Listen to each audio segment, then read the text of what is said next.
کیا بنے گا بندے تو سوچ آخرت کی، تو جو بدبختیاں آتی ہے جب مالدار لوگ، دولت مند لوگ ذلیل ہوتے ہیں، جب طاقتور لوگ ذلیل ہوتے ہیں، ان کو بد دعائیں کوئی نہیں دیتا۔ یاد رکھو اور کان کھول کر کے سن لو، لوگوں کی آہیں ان کا بیڑا غرق کر دیتی ہے۔ اس لیے ہر نوجوان کو چاہیے، ہر طاقتور کو چاہیے، ہر بڑے کو چاہیے، ہر ذمہ دار کو چاہیے، ہر عہدیدار کو چاہیے، ہر دولت مند کو چاہیے کہ جب وہ کسی غریب سے بات کرے، کسی غریب سے گفتگو کرے، تو اس کا لب و لہجہ اور بات کرنے کا انداز اس کے دل کو تکلیف پہنچانے والا نہ ہو، غریب کے دل کو توڑنے والا نہ ہو، غریب کے دل کو ریزہ ریزہ کرنے والا نہ ہو، غریب کے دل کو رلانے والا نہ ہو۔ کیوں؟ اس لیے کہ حدیث کے اندر آیا ہے کہ مظلوم اور اللہ کے درمیان کوئی پردہ نہیں ہے، مظلوم اور خدا کے درمیان کوئی آڑ نہیں ہے۔ غریب آدمی جو آپ کی بات کا جواب دے نہیں سکتا، آپ اسے گالی دیتے ہو، جو آپ کے مارنے کے اوپر وہ آپ کو واپس مار نہیں سکتا، اس کو آپ مارتے ہو، جو تمہارے دھکا دینے کے بعد وہ تمہیں دھکا دے نہیں سکتا، اس کو تم دھکا دیتے ہو، تو پھر اس کی طرف سے تمہیں خدا دھکا دے گا، اور جب اللہ کی طرف سے دھکا لگے گا تو پھر کوئی بندہ سنبھل نہیں سکتا۔ یہ جو ہم لوگوں کے ساتھ اپنا وتیرہ اختیار کرتے ہیں، نرمی اختیار کرتے ہیں، عبادات کی قبولیت کا معیار یہ ہے کہ اگر آپ 5 وقت نماز پڑھ رہے ہیں لیکن وہ دل کھوکھلا ہے، وہ دل خالی خالی ہے، نماز میں مزہ نہیں آ رہا ہے، لطف نہیں آ رہا ہے، اس کا مطلب یہ ہے کہ ابھی نماز اپنے معیار کو نہیں پہنچی ہے۔ ابھی آپ قرآن کریم کی تلاوت کر رہے ہیں، قرآن کریم پڑھ رہے ہیں، لیکن دماغ کہیں اور لگاتار جا رہا ہے، بار بار جا رہا ہے، ٹک ہی نہیں رہا، دماغ ہمارا ساتھ ہی نہیں دے رہا ہے۔ اس کا مطلب یہ ہے کہ تلاوت کے اندر ابھی روحانیت شامل نہیں ہوئی ہے۔ آپ اللہ کا بار بار ذکر کر رہے ہیں، لیکن جب کوئی بندہ ہم سے معافی مانگنے آتا ہے تو ہمارے دل میں پورا جوش اٹھتا ہے کہ نہیں، میں تجھے کبھی معاف نہیں کر سکتا، میں ہرگز تجھے معاف نہیں کر سکتا۔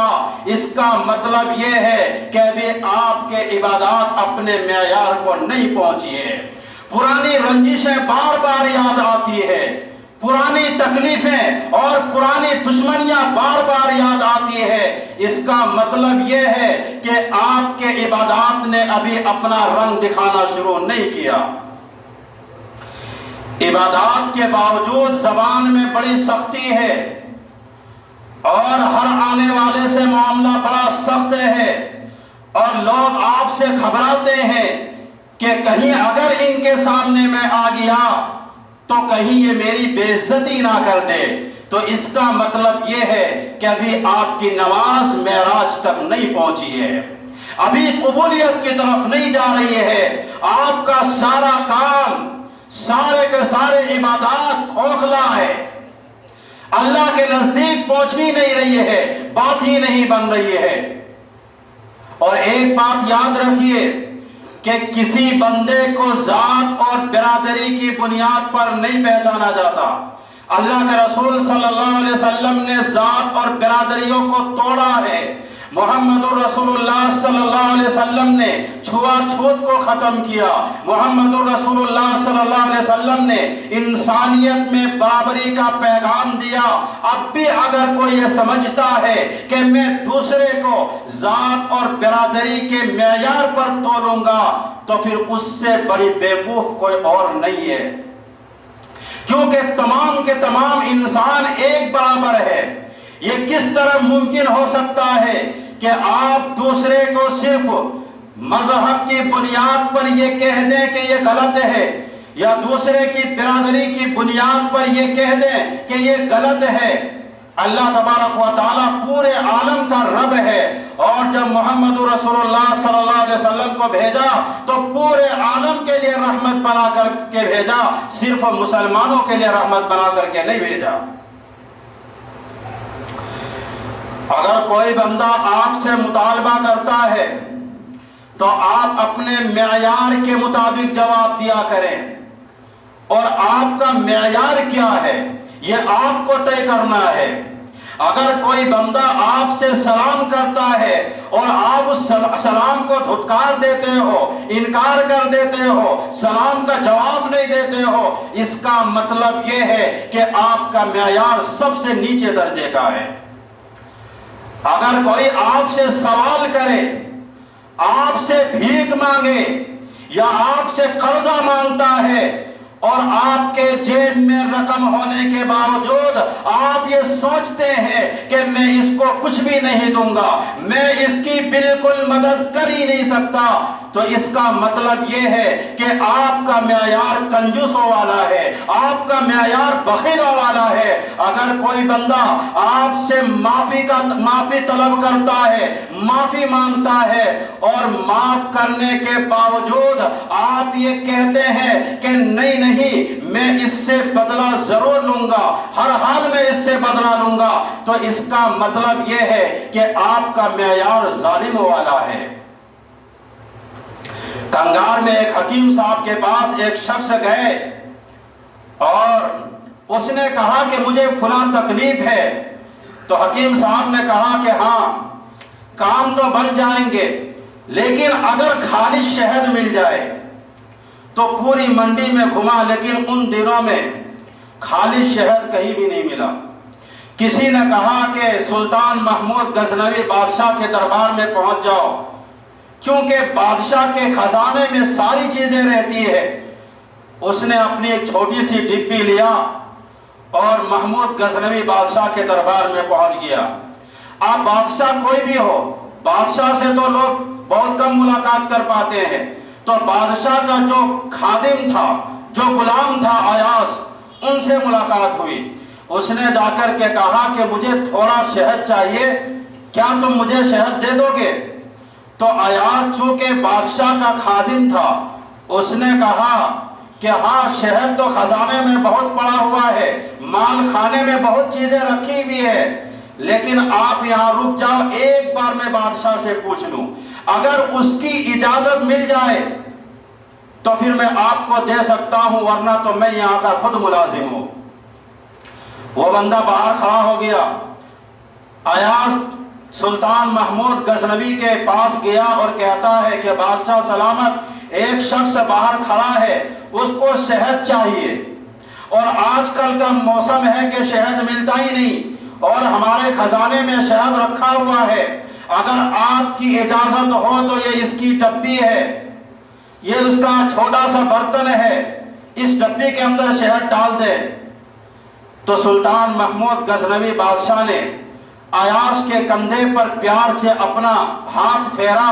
اور کہا کہ ایاز بھاگ کر کے جاؤ، دوڑ کر کے جاؤ، اور شہد کے 2 کنستر بھرے ہوئے، 2 ڈول بھرے ہوئے اس شخص کو دے کر آ جو باہر کھڑا ہوا ہے،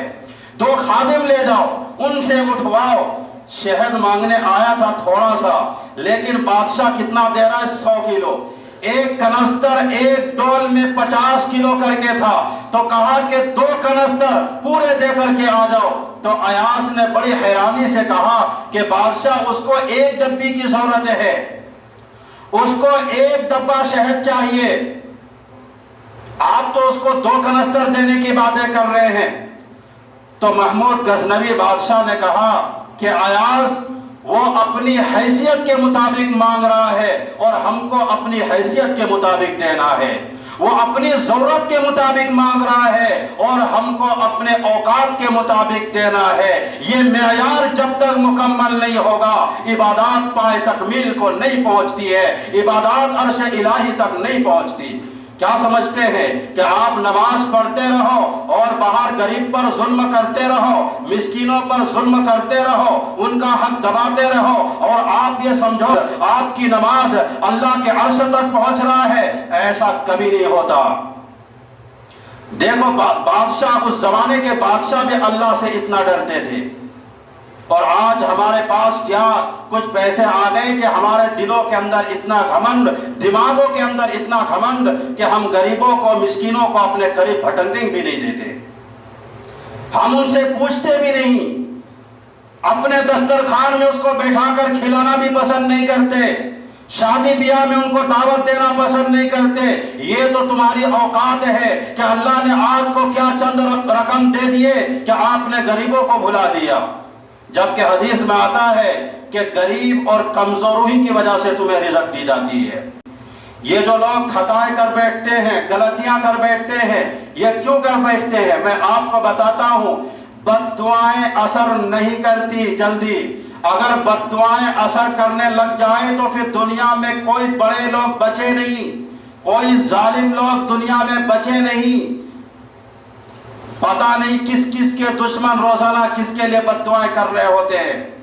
کہ یا اللہ بس فلاں کا بیڑا غرق ہو جائے، فلاں تباہ ہو جائے، تو ایسا کسی کا بیڑا غرق نہیں ہوتا، کسی کی بد دعائیں نہیں لگتی۔ کئیوں کا تو صبح شام کا کام ہی یہی ہے، وہ گویا کہ تسبیح پڑھ رہا ہے، یا اللہ فلاں کا بیڑا غرق ہو جائے، فلاں تباہ ہو جائے، برباد ہو جائے۔ لیکن یاد رکھو، بد دعائیں اثر نہیں کرتی جب تک کہ کوئی بندہ کسی مظلوم پر ظلم نہ کر لے، جب تک کہ کوئی بندہ کسی غریب کے ساتھ زیادتی نہ کرے، تب تک بد دعائیں اثر نہیں کرتی۔ اب یہ مظلوم کون لوگ ہیں؟ اب اس کو بھی سن لیجئے۔ مظلوم چاہے اس کی بیوی ہو، مظلوم چاہے اس کے ماں باپ ہو، مظلوم چاہے اس کی اولاد ہو، مظلوم چاہے اس کے پڑوسی ہو، مظلوم چاہے کوئی راہگیر ہو، مظلوم چاہے کوئی مسافر ہو، مظلوم چاہے اس کا ملازم ہو، مظلوم چاہے اس کا ماتحت ہو، مظلوم چاہے اس کا نوکر ہو، مظلوم چاہے کوئی بھی ہو۔